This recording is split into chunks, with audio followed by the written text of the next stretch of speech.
अभी आप सुन रहे थे हमारे नौजवान साथी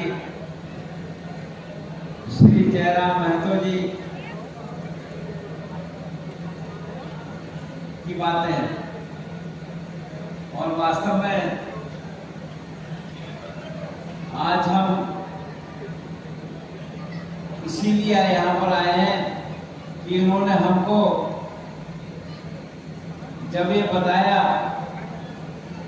ये ऐसा कार्यक्रम कर रहे हैं, तो हमारी भी इच्छा हुई कि हम आपके बीच में आकर कुछ बात करें और जो कार्यक्रम भाई जयराम महतो कर रहे हैं उनको शुभकामनाएं दें, और उस बात की भी शुभकामनाएं दें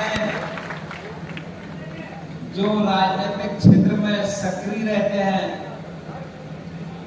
इस काम में शुरुआत नहीं होती है, आप जब इस काम को शुरू करते हैं तो फिर जब तक सक्रिय राजनीति में रहें तो आपको इन सारी बातों को याद रखना होता है और इनको अच्छे ढंग से चलाए रखने का काम करना होता है। यहाँ पर उपस्थित बोकारो के उपायुक्त श्री अजय नाथ झा जी, पुलिस अधीक्षक बोकारो श्री हरविंदर सिंह जी, श्री रजनीश कुमार जी डीएफओ बोकारो, और यहाँ पर अन्य उपस्थित अतिथिगण और मेरे प्यारे नौजवान मित्रों और साथियों, मैं यहाँ पर मीडिया के साथी मौजूद हैं, उनका भी मैं स्वागत करता हूँ। तो वास्तव में आज हम यहाँ पर इसीलिए आए कि हम अपने नौजवान साथी जयराम महतो को शुभकामनाएं दें और आग्रह करने आए हैं कि अगर आप राजनीतिक क्षेत्र में हैं और सार्वजनिक जीवन बिता रहे हैं तो यहाँ पर जिम्मेदारी बहुत होती है, और इसमें गणना लोग पहले दिन से लेकर जब तक आप सक्रिय रहते हैं आखिरी दिन तक वो करते हैं कि आप किस प्रकार से राजनीतिक जीवन में रहते हुए सेवाएं करने का काम करते हैं। तो हम बहुत अधिक बोलने नहीं आए हैं, आज खास तौर से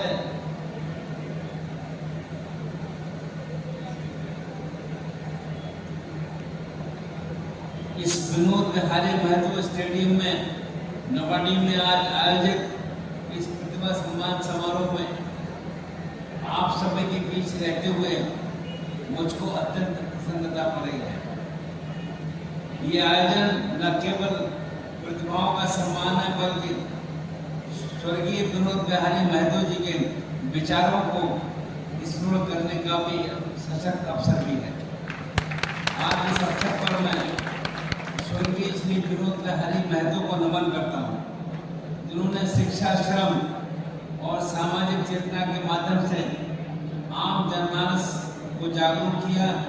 वे न केवल एक विचारक थे और दूरदर्शी राजनीतिक थे, बल्कि सामाजिक न्याय, क्षेत्रीय अस्मिता और शैक्षिक जागरूकता के लिए उन्होंने लगातार संघर्ष करा और उसका एक मिसाल बने। उन्होंने अपने जीवन में ये संदेश दिया कि विषम परिस्थितियों में भी आत्मबल, समर्पण और शिक्षा के माध्यम से समाज में सकारात्मक परिवर्तन संभव है। वे झारखंड की सामाजिक चेतना के अग्रदूत और जन भावनाओं के सच्चे प्रतिनिधि थे।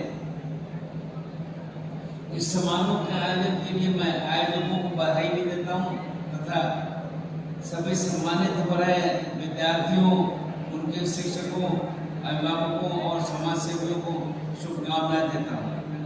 झारखंड विधानसभा के माननीय सदस्य श्री जयराम महतो जी की मैं फिर से सराहना विशेष रूप से करता हूँ, जिन्होंने हमारी जानकारी के हिसाब से अपने वेतन का अधिकांश हिस्सा प्रतिभाशाली छात्र छात्राओं के प्रोत्साहन हेतु समर्पित किया है।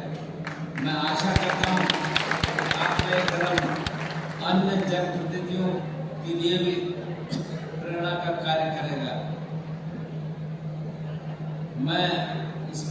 इसलिए भी कह रहा हूँ कि मैं उत्तर प्रदेश में बरेली की जनता ने मुझको लोकसभा में 8 बार प्रतिनिधित्व करने का सौभाग्य दिया है और मेरा पूरा जीवन इसी काम के लिए समर्पित रहा है। मेरा विश्वास है कि जनप्रतिनिधि को सदैव समर्पित समाज सेवी की भूमिका के रूप में होना चाहिए और हमेशा जनहित के कार्य को सर्वोपरि रखें। और शायद यही कारण है कि आज यहाँ के लोगों के हृदय में जो लोग मुझे स्नेह देते हैं, मेरा मानना है कि अपने लिए तो सभी जीते हैं, पर जो दूसरों के लिए जीते हैं वे वास्तव में सार्थक जीवन जीते हैं और वास्तविक इस बात से सार्वजनिक क्षेत्र में काम करने से सुख भी प्राप्त होता है। झारखंड राज्य के विकास से भी मैं सदैव तत्पर हूँ। राज्य सरकार को विकास कार्यों में जब कभी भी मेरी जरूरत हो तो मैं जनहित में लगातार उपलब्ध रहता हूँ। हाल ही में मुझे प्रतिभा सम्मान समारोह 2025 में बहरागोड़ा में जाने का अवसर मिला। वहाँ पर 10वीं एवं 12वीं परीक्षा में उत्कृष्ट प्रदर्शन करने वाले विद्यार्थियों को सम्मानित किया गया था। वहाँ मैंने बच्चों के साथ भोजन भी किया था और संवाद करने का मुझको अवसर मिला। ऐसे आयोजनों से न केवल बच्चों को प्रेरणा मिलती है बल्कि उनके सपनों को दिशा भी मिलती है। मैं सदैव ऐसे प्रयासों के साथ खड़ा रहता हूँ जो बच्चों को प्रोत्साहित करने और उनके सपनों को पंख देने का काम करते हैं। प्रतिभा सम्मान समारोह केवल पुरस्कार वितरण का मंच नहीं है, ये समाज की उस जागरूकता का उत्सव है जो परिश्रम, अनुशासन और समर्पण के मूल्यों में विश्वास रखता है। नवाड़ी जैसे क्षेत्र में इस प्रकार का आयोजन स्थानीय प्रतिभाओं को उजागर करने के साथ साथ भावी पीढ़ियों के लिए प्रेरणा देने का काम भी करता है और आज वास्तव में इस बात को हम महसूस कर सकते हैं। आज हम केवल सफलता का स्वागत नहीं कर रहे हैं बल्कि उन मूल्यों का भी उत्सव बना रहे हैं जैसे ईमानदारी, मेहनत, अनुशासन और सामाजिक उत्तरदायित्व, जिन पर एक सभ्य, शिक्षित और समतामूलक समाज का निर्माण होता है। मैं विशेष रूप से ग्रामीण क्षेत्रों की प्रतिभाओं को सम्मानित किए जाने की पहल की सराहना करता हूँ। ये संदेश देता है कि अवसर केवल शहरों तक सीमित नहीं है बल्कि गांव और कस्बों में भी समान रूप से विकास का केंद्र है। मैं सभी विद्यार्थियों से आह्वान करता हूँ कि वे अपने ऊर्जा और संकल्प को बनाए रखें, संस्कारों से कभी ना भटके और देश को सर्वोपरि रखें। आप में असीम ऊर्जा है और संकल्प है और एक उज्जवल भविष्य गढ़ने की क्षमता है। मैं विद्यार्थियों से कहना चाहूँगा कि आप भारत का भविष्य हैं।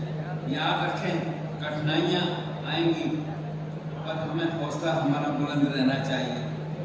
प्रतिभा किसी सीमा को नहीं मान सकती। अनेक उदाहरण हमारे सामने हैं। सपनों को साकार करने के लिए ईमानदारी, परिश्रम और धैर्य चाहिए। सपने वो नहीं है जो रात में आते हैं, बल्कि वे होते हैं जो सोने नहीं देते हैं, लक्ष्य को हासिल करने की प्रेरणा देते हैं। इसलिए कभी छोटा मत सोचिए और अगर आप सोच सकते हैं तो आप कर भी सकते हैं। हम इस बात को समझने का काम करें। शिक्षा का उद्देश्य केवल व्यक्तिगत उन्नति नहीं बल्कि समाज के प्रति उत्तरदायित्व की भावना भी है। आप सभी अपनी प्रतिभा और ऊर्जा को समाज की सेवा और राष्ट्र निर्माण के कार्यों में लगाएं। यही एक सच्चे नागरिक की पहचान है। माननीय प्रधानमंत्री श्री नरेंद्र मोदी जी का स्पष्ट संदेश है कि सबका साथ, सबका विकास, सबका विश्वास और सबका प्रयास। और वास्तव में भारत को आत्मनिर्भर और विकसित राष्ट्र अगर बनाना है तो हम सबको इन्हीं बातों में लगना होगा और इसके हिसाब से काम करना। मैं अधिक न बोलते हुए आप सब लोग यहाँ पर आए। ये वास्तव में हमारे नौजवान साथी जयराम महतो ने जो ये सभी को दिशा देता है कि हम जहाँ भी हैं और वहाँ जिसको हम आगे बढ़ने का मौका दे सकते हैं तो हम मौका दें। तो मैं फिर मैं बोलते हुए एक बार आप सभी भाई और बहनों को अपनी ओर से बधाई और शुभकामनाएं देता हूँ। जय हिंद, जय झारखंड, नमस्कार।